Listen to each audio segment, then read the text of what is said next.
a fucking absolutely terrible, disgraceful UFC Fight Night card is this weekend. And was it Mackenzie Dern versus Angela Hill? So shit, I can't remember. So let's just get this card out the way, and then we can move on with our lives and pretend that there wasn't a women's main event. And yeah, we'll just go from there. So if you're new, please like, subscribe, comment, share, all that good shit. Appreciate you guys being here.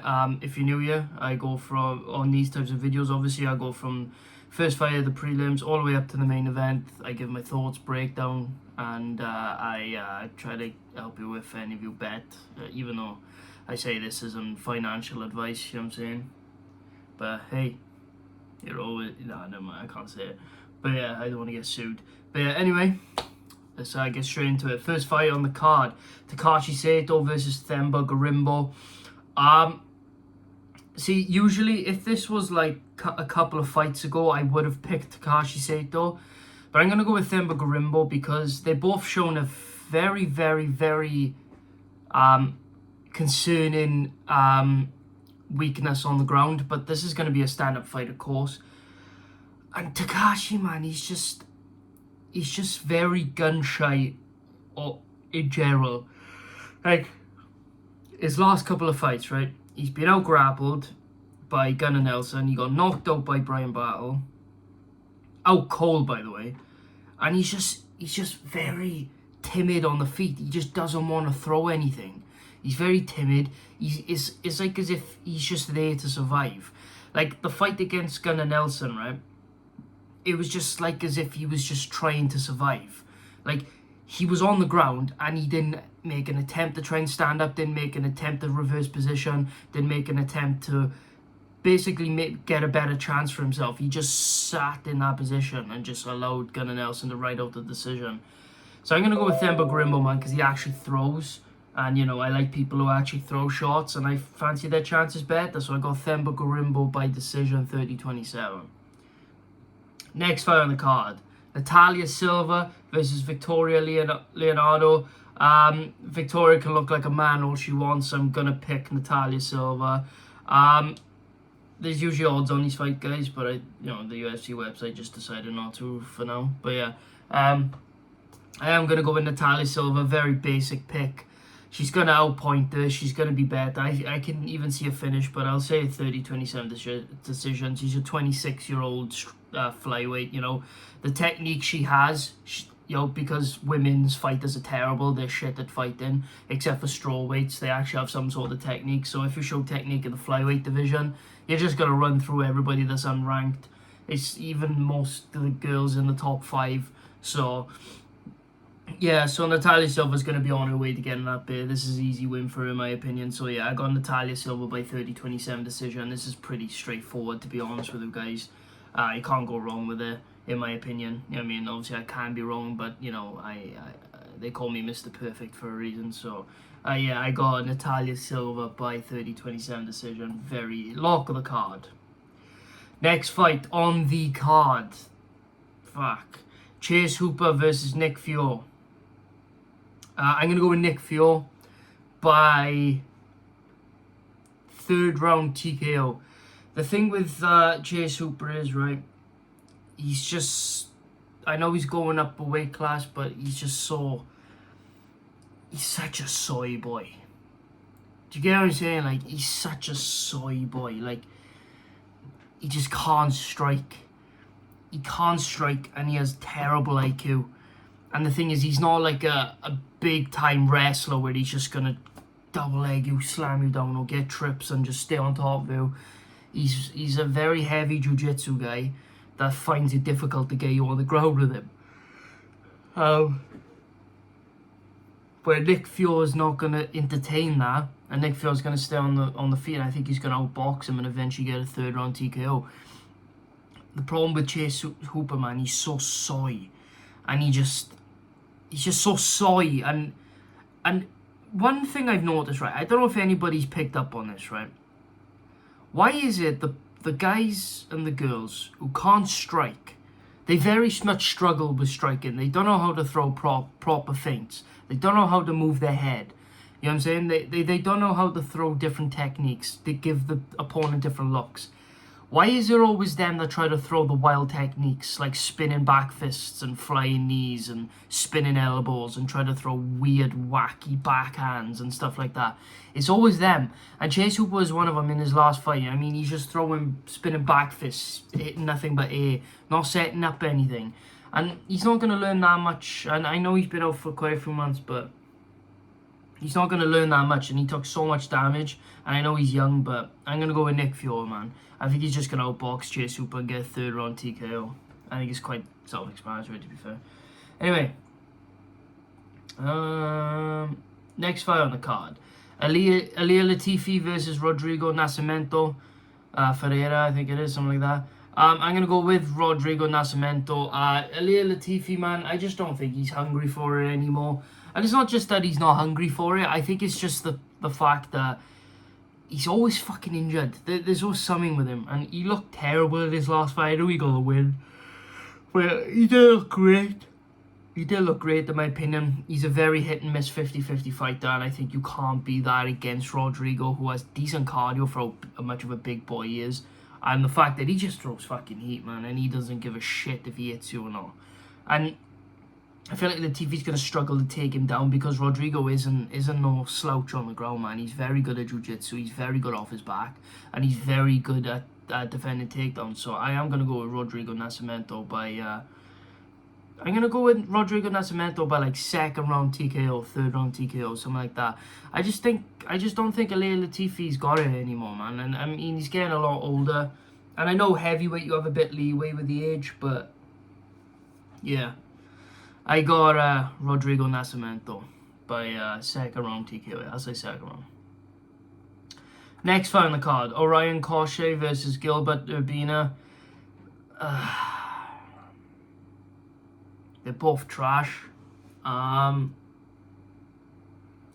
going to go with Orion Cauchet because he has the pace. Because he's like the most unathletic welterweight I've ever seen in my life. He has no fast twitch fibers, so like for him it's just like he's gonna be able to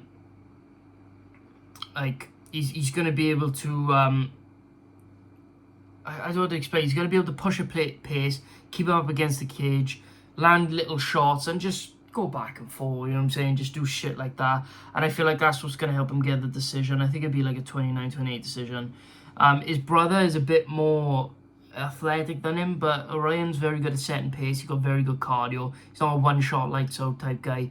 But yeah, I would say something like that for an Orion Cauchet, I say. So yeah, I got him by like 29-28 decision.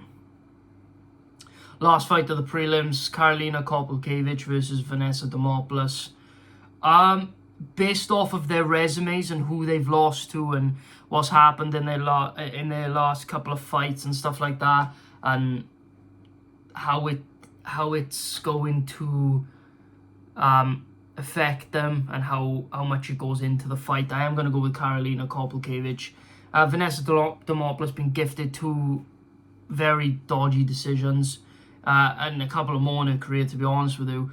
Whereas Karolina Kowalkiewicz, man, she's lost to people like Joanna Jędrzejczyk, Michelle Waterson Gomez, stuff like, you know, people like that, you know what I mean? And she's on a 2-fight winning streak. She's got decent momentum, and I just feel like she's going to finish Demopoulos with a submission, like an arm triangle choke in the third round. I just feel like she's going to use that experience and just be slightly better, man, because she has versed better competition. She's had more experience against better competition, and I just feel like, I don't know, I feel like Vanessa Demopoulos is more of just a person you can market that will beat the bottom feeders of the division, in my opinion. So yeah, Karolina Kowalkiewicz by third round arm triangle choke, I reckon. That's what I see anyway.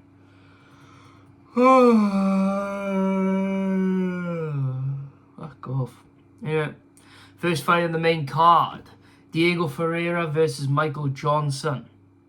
Wow. Who would have thought? I'm going to go with Michael Johnson. Yes. I'm going with the man, the myth, the legend, Michael Johnson. The man that can beat Superman one day and lose to Hornswoggle the next. I am going to go with Michael Johnson, man. Diego Ferreira. The problem with Diego Ferreira is he's getting up there in age. He's a lot older. You could tell he's slowing down quite a bit. And it's not just that he's slowing down, he's getting injured all the fucking time. All the time. And he's struggling to get his game off. He's very much struggling, and he's getting hit with powerful shots, and he just can't take a lot more damage that he's taken. I don't think he's going to hold down Michael Johnson, and take him down, hold him down. I don't see him KOing him. I don't see him be able to push the pace that he wants, because he can't take as much damage as he used to. I feel like the shots that Michael Johnson will land on him will slow him down quite a bit. So I got Michael Johnson, man, by 3rd round KO. I think it'd be a 3rd round KO. I honestly think it will, because the thing is, it's like, the shots that he lands, he's very quick, and I feel like it's going to shock Ferreira a lot. Like, oh shit, he's fucking fast. And I feel like it's going to allow Michael Johnson to just coast for a while. And then by the end of the 3rd round, Ferreira's going to realise that he needs a finish, he needs to do something, and I feel like he's going to get caught with an uppercut coming in. So yeah, I got Michael Johnson by like an uppercut KO or something like that. You know what I mean? Some crazy shit. So yeah, you know what I'm saying? Next fight on the card. Maishet versus Vyacheslav Borshev. Borshev is one of those guys that he's just not strong enough for the grappling, but I trust him to work on it enough to get the win. I don't see Maheshad taking him down and holding him down. I don't see that. I see Borshev being able to get the shots off that he wants and getting himself a very, very, very, very close 29-28 decision. Like, I've never seen a guy with Ev as his last name and struggle so much with fucking wrestling. But I am going to go with Vyacheslav Borshev, man. He is a kickboxer, though, so I've got to give him the benefit of the doubt. But yeah, I can see Borshev getting it done. I just feel like he's going to get it done mixing it up, defending the takedowns enough because he's been working on it. You know what I mean? He's with Team Alpha Male. The problem with Borshev wasn't so much the defense, is that he wouldn't even try the defense. He tried to do Granby rolls, and he tried to roll his way out of everything instead of actually defending the takedown conventionally. So I feel like at this point, Team Alpha Male would have realized, like, okay, let's stop teaching him super advanced techniques all the time because he's just going to use it. Let's, actually teach him the basics and actually teach him how to defend it. So yeah, I see Vyacheslav Borshev getting it done by 29-28 decision. Very close fight. So yeah. Next fight on the card, Andre Fialho versus Joaquin Buckley. Fuck, man. They both got glass chins, and they're both very unreliable. This isn't a foreign weight class to Joaquin Buckley. He was in his weight class at Bellator. Can I trust Fialho to make the decisions and make the adjustments? Because the problem with Andre Fialho, his entire career, is he doesn't move his fucking head at all. He just doesn't move his head. He just keeps it dead straight, and that's how he gets caught all the time, especially in pocket exchanges, because he just doesn't move his head. But can I trust him to make those adjustments against a very elusive guy in Buckley? Now, Buckley's shown that he can go the 3 rounds. He's able to shut down strikers and win very close decisions against Abdul Razak Al Hassan. You know what I'm saying? Like Albert Duraev, people like that he can shut down, but I don't know. But I am going to pick him. If Buckley loses this, I can't pick him again, man, unless they give him an absolute fucking potato, But, I gotta go with Joaquin Buckley, man. I trust his chin a tiny bit more than Fialho in a way of being able to be elusive and roll with the shots, whereas I don't trust Fialho to make those adjustments to move his head consistently. It's not something you learn overnight. It's one of those things, like with striking, it's like moving your head is not something that you learn overnight. Because, in sparring, you'll eventually get into an exchange where it maybe is a little bit above light sparring, and then you're in the pocket with somebody and you realise that they're clipping you because you're not moving your head at all, you're not covering up. And that's exactly what Fialho does. He just doesn't move his head. His head stays dead center. It's like, but he's not a jiu-jitsu guy, so it's weird. It's like those are usually what jiu-jitsu guys do. They keep their head straight. They don't move it. They just have a high guard with their head straight, and they wonder why they get caught with uppercuts, or they wonder why in exchanges they get caught clean more often than not. But yeah, I'm gonna go with Joaquin Buckley, man. I'm gonna go with by decision. I feel like if anybody's gonna win a decision, it's gonna be him. So yeah. Next one on the card, Emily Ducote versus Lupita Godinez. I'm gonna go with Lupita Godinez by decision. I know it's a catchweight bout, but yeah, I'm gonna go with Lupita Godinez. I feel like I like options in a fight, and she has more options to finish the fight and to just utilize tools in the fight. I feel like Emily Ducote will survive, but I feel like it'd be a 30-27. And I know Lupita Godinez is an on and off fighter where one day she fights well, next day she doesn't, but I feel like Lupita Godinez is going to be able to shut down the just pure striking of Emily Ducote. I feel like she's going to be able to get the takedowns. I feel like she's going to be able to utilize different striking techniques, different ranges, and I feel like she's just going to mix it up. It's a mixed martial arts fight, you know what I mean? Not a kickboxing fight or a Muay Thai fight. So I got Lupita Godinez by 30-27. Not super dominant, but dominant in a way, you know what I mean? On to the co-main event, Edmund Shabazian versus Anthony Hernandez. No odds on any of the fights, by the way, according to the website. So if you want the odds, you got to look them up. Sorry. Ooh.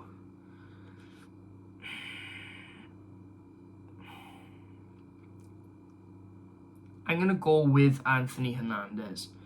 Now, there's a clear blueprint, or there was a clear blueprint to beat Anthony Hernandez.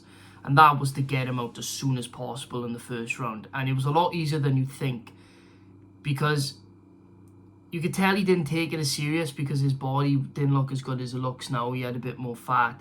He was very hittable. Now he's a lot more elusive. He's able to move a lot more. And this is how Kevin Holland got him out. It was to the body, and he was able to mix it up until he caught him on the body and able to, you know, finish him off.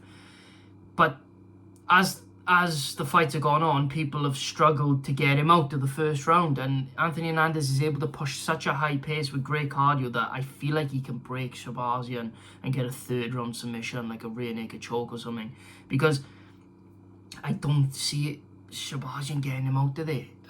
He's not a one punch KO type guy most of the time, and I feel like he's just going to be doubt creeping in his head as Anthony Hernandez is surviving. I feel like it'd be a very shaky round for Anthony Hernandez, but I feel like he'd be able to survive him, and I feel like I feel like Shabazian will know after the first round, like, shit, I didn't get him out of there. It's done, because he's going to be gassed. He's going to be defeated in a way, you know. So I got Anthony Hernandez, man. I trusted him to get it done. Third round submission, rear naked choke. Next fight on the card, the main event of the evening, unfortunately. Dump Truck, Mackenzie Dern versus Angela Hill. I'm going to go with Mackenzie Dern. I feel like if Michelle Walterson Gomez can get Angela Hill down, Mackenzie Dern definitely can. You know, on top of that, with the striking will help mix it up to get her down. Much better on the ground. I got Mackenzie Dern by first round submission. I feel like it'll be an arm bar, something like that I can see. So yeah, I know Angela Hill's pretty good. She, you know, got robbed against Michelle Watson Gomez. You know what I'm saying? And she got a couple of robberies going against her, but I am going to pick Mackenzie Dern. I feel like Mackenzie Dern gets it done. So yeah, anyway guys, thanks so much for watching. I really appreciate you. Please like, subscribe, comment, share, all that good shit. I'll see you guys in the next video. Peace.